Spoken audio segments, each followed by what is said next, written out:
I got a new phone. Check out the crispness of that video. Damn. So crisp. Oh, love it. It's cold today. Woo! Oh my lord. Okay. To business. I want to talk about Afterpay because I'm thinking of getting rid of it. Reason being, Afterpay is a great service. Doesn't cost you any money, but it costs me lots of money. So the way Afterpay make their money is they don't charge the customers who are using it, they charge the merchants, and they charge quite a lot, 6% if you want to know exactly. So every time you pay with Afterpay, 6% of that goes straight to them. So that's a lot. Like, it doesn't sound like a lot, but in small business terms, that's a lot. And the thing that's happened recently is Shopify, who a lot of people have their websites through, including me, have also, they used to not take a fee when it was Afterpay, because Afterpay took their fee, but now Shopify have decided to also take a fee on top of Afterpay's fee, something like another 2%. So anytime someone uses Afterpay, you're losing 8% of that. And then if that person's got a discount code or 10% off or whatever, you know, that adds up. And if a lot of people are using Afterpay, it's a lot of money. When there are cheaper alternatives for us, so like the Latitude Pay, Zip Pay, they don't charge as much of a fee. They still take a fee. Everyone's got to make their money, but they don't charge as much of a fee, so it hurts a little less. And with all the price increases that have been happening lately, like it's really hard because, you know, I don't want to put my prices up anymore, but I'm still copying price increases from my suppliers. Like, I get an email every other day. Another one of my main meat suppliers is having another price increase, and I have to choose, do I absorb that? Because I really don't want to put my prices up again. I've put them up a lot recently, but it's like choosing between losing customers because your prices are too high versus losing your business because it's not making enough money, because if it costs me more, it costs you more. So yeah, it's really tricky. So these things with Afterpay, they add up, and you have to minimize costs where you can, because like no matter how you pay, people are taking a fee.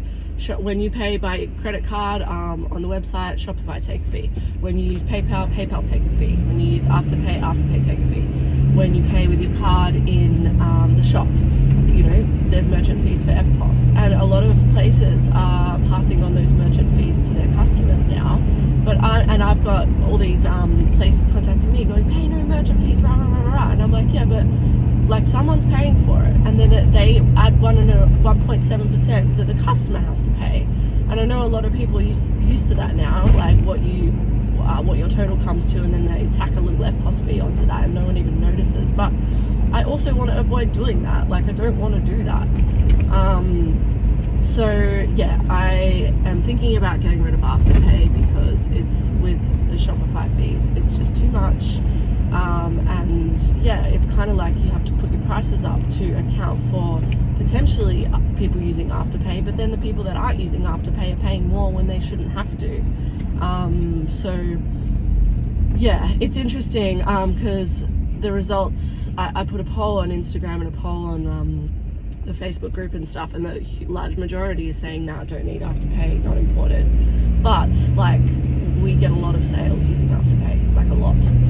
So it's another tricky one for me. It's like, do I get rid of it and risk losing those customers, or do I keep trying to cop it? I don't know. And yeah, I'm also trying really hard to not have another price increase, but like, it's inevitable. Like Super Greens, for example, I haven't put the price of Super Greens, traffic lights or berry blocks up, but I'm literally paying triple the amount for ingredients than I was a few months ago. Like triple. I'm not joking. Zucchinis are expensive. So yeah, just keep that in mind with small businesses. Like, we are not putting up prices, you know, what seems like heftily to line our pockets. We are putting up prices to try to stay open. It's literally like that right now. It's really hard. Yeah, that was my TED talk about Afterpay. So I'd love to hear from you, and I'm hoping that people can use Zip Pay or Latitude Pay or even PayPal offering a pay in 4 now. I think lots of new buy now pay later services coming out all the time, so I'm hoping that it puts pressure on Afterpay to stop being so greedy with that huge percentage that they take from merchants, and by all means complain to Afterpay. If enough merchants drop Afterpay and enough people complain to Afterpay that all their favorite merchants don't have Afterpay anymore because of their exorbitant fees, it might make a difference. So go write Afterpay an email and say, I can't use Afterpay at my favorite retailers anymore because y'all are charging too much fees. And feel free to get in touch with me. Like, if you really need to pay in installments, I'm happy to arrange that. It'd be more beneficial for me for you to pay off it for direct to my bank account where nobody takes their fees. So if you need to do that, and you're a regular customer that I know, I'm happy to discuss that with you. So please reach out, because I'm sure we could come